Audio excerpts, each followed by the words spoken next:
The Madman! It's Scholomance card reveal season. Let's see some cards. We got to see 3 of the dual class Priest Warlock cards, so let's line them up here. First of all, we got Brillo Bone Destroyer, 4 mana, 3/3. Battlecry, if your hero's health changes this turn, destroy a minion. Really interesting dual class card to put among Priest and Warlock as the 2 classes that are able to change their hero's health through their hero power. So Brittle Bone Destroyer as a baseline is at the very baseline, 6 mana, Battlecry, use your hero power and gain its effect, and destroy a minion. 3/3. Pretty good. I think it got better for Warlock because the Warlock hero power tends to be better than the Priest hero power. Priest has a lot of destruction of minion spells already, so they may not find it that useful, but that does depend on seeing the rest of the set of the Priest and Warlock cards out there, because maybe there will be a pushed theme that encourages you to change your health more on a non-control side. Flesh Giant is an 8 mana 8/8. Costs 1 less for each time your hero's health changed during your turns.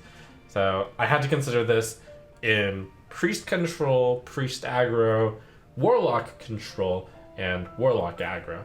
So how is this in all those takes? Well, Priest aggro doesn't seem like they would be able to change their health much, so that's that. Control Priest, they don't use their hero power as much as Warlock does. But they do have ways to change their health, and it generally means your health is going up, which is good. I think you can consistently get Flesh Giant to costing around 2 or 3 on turn 10. Maybe if you really push the theme, you can get it to cost 1. I see it mostly being used in a swing turn where you play Plague of Death, and then you drop down a Flesh Giant, or maybe even 2 Flesh Giants, and then you have a huge board swing. Maybe. That could be a thing. In Warlock, the control variant is Handlock, which does use the hero power very frequently. On top of that, Handlock often has some ways to heal. I think with Control Warlock, you can get the Flesh Giant to get discounted faster than Control Priest, generally. In which case, your swing turn would be something like Twisting Nether into Flesh Giant or 2 Flesh Giants. That could be a real thing. Or you could do something like Flesh Giant Shadow Flame for a really cheap 8 mana board clear. 8 damage board clear, rather. A nice draw in the late game. Maybe it is a little too high of a cost for Zoo, but maybe if Warlock became a little bit more mid-rangey, I could see perhaps Flesh Giant there too. So a really interesting type of giant, actually. And we've got the legendary for Priest and Warlock. It's Disciplinarian, a Gandling. 4 mana, 3/6 legendary. After you play a minion, destroy it and summon a 4/4 failed student. Wow, what a card. Pretty similar to Priest Amit. Killer 4-drop where you need to remove it ASAP, and it's hard to remove because it's got 6 health. Disciplinary Gandling can be played on turn 4 with a low minion cost Zoo type deck for Priest or Warlock. You'll play the Gandling, and then you'll play a bunch of stuff. Priests and Warlocks both have lackeys. Lackeys are so good with Disciplinary and Gandling. Instead of being 1 mana 1/1 Battlecries with a really good Battlecry effect, they turn into 1 mana 4/4s with the Battlecry effect still. This card is really good with cheap cards, Battlecry cards, and Death Rattle cards with low stats. I think Gandling is going to really pave the way for Zoo to be quite good. This is one of the great cards for Warlock that will no doubt go into a Gandling deck. Boneweb Egg, 2 mana 0/2. Death Rattle, summon 2/2/1 spiders. If you discard this, trigger its Death Rattle. I think that this card is a nice icing on the cake, depending on seeing the rest of the Warlock cards and seeing how much discard synergy there is. This card is good even without the discard clause. Just simply an egg for 2 mana, which can summon 2/2/1 spiders. That's pretty nice. If you add up the stats on Boneweb Egg, the total is 4/4 in stats for 2 mana. And obviously, that's a very deceptive way to add up Boneweb's stats in terms of goodness. But considering that you can get value out of the sacrifice part of the egg, the discard side of the egg, Boneweb Egg looks pretty efficient. Steel Dancer. It's a dual class card for Warrior and Rogue. 4 mana 4/4. Battlecry. Summon a random minion with cost equal to your weapon's attack. This looks like it's meant for a Tempo Rogue or Tempo Warrior. Because you play it early on 4, hopefully having a weapon already equipped on 3. Rogue has a particularly good weapon. Hooked Scimitar is a card that can be played early on for Rogue. With a combo, it's 4 attack, which means that if you manage to get that into play and you play Steel Dancer on turn 4, you're getting 2 4-drops effectively on turn 4. That's really quite good. All in all, tempo decks just want this card to summon a 2-drop, and that would already be efficient. A 4-mana 4/4 that comes with a 2/2. 6/6 in stats on turn 4. That's good enough to run in a tempo aggressive deck.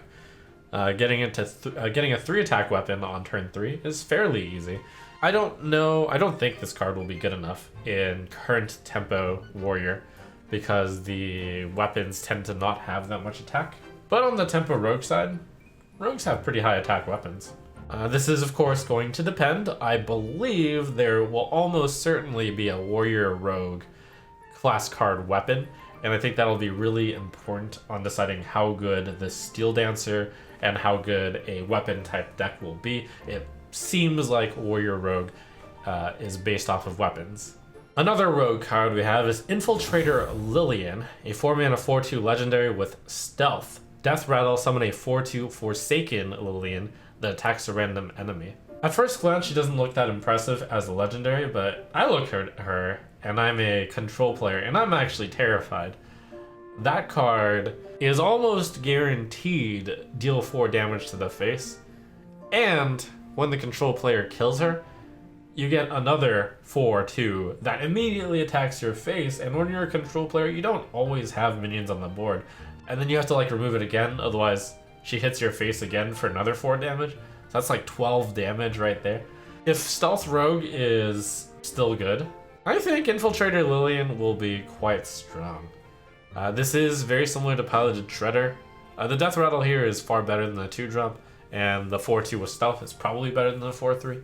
And you have all that stealth synergy. I think very scary. Mage gets Combustion.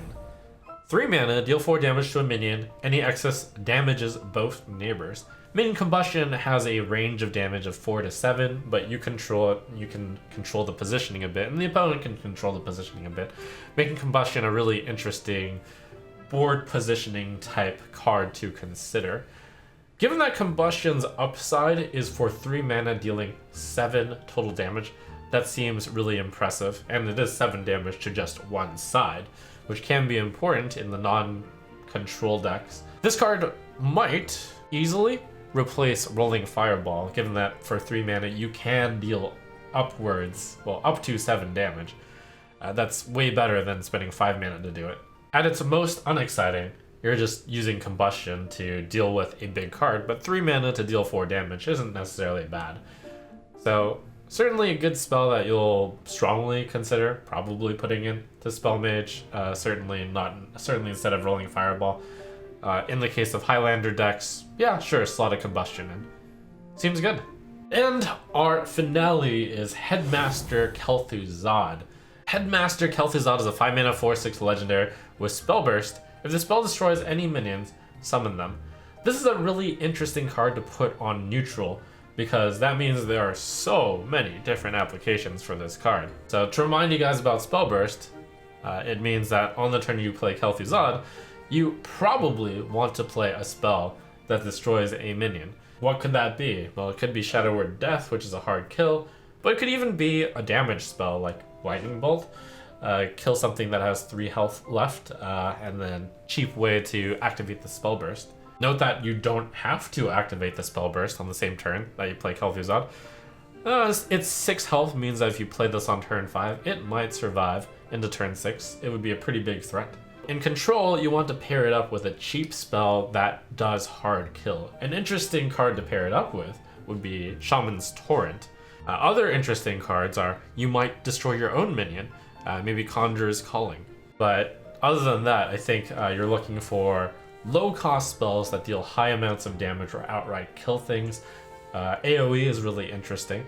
So Shadow Word Ruin could get you multiple big cards. The Demon Hunter's Chaos Nova might be able to clear the board and get you all the minions while KEL'THUZAD still survives. Note that KEL'THUZAD has to survive in order to activate the Spell Burst. The way I see it is that if KEL'THUZAD gets you, let's say, 3/3 worth of value, then that's pretty efficient already. It's a 5 mana 4/6 that summons a 3/3. Total stat line would be 5 mana 7/9. Seems good. In a control deck, you would be looking for a bit more than that, which is why you can save for a really big target, in which case you kill their target, you summon it on their side. It's almost like turning your kill card into a mind control instead, and getting a 4/6 with it. But maybe it's even good enough to see play in tempo decks with spells that are cheap that deal damage. You might be able to kill off, let's say, a 4/3 and then get it on your side. That means your KEL'THUZAD basically provided 4/3 extra value. So KEL'THUZAD is like a 8/9 for 5. That's pretty good. So that's today's set of cards. Looks like every single day for the next week there's going to be a torrent of cards released. So look forward to seeing cards every day.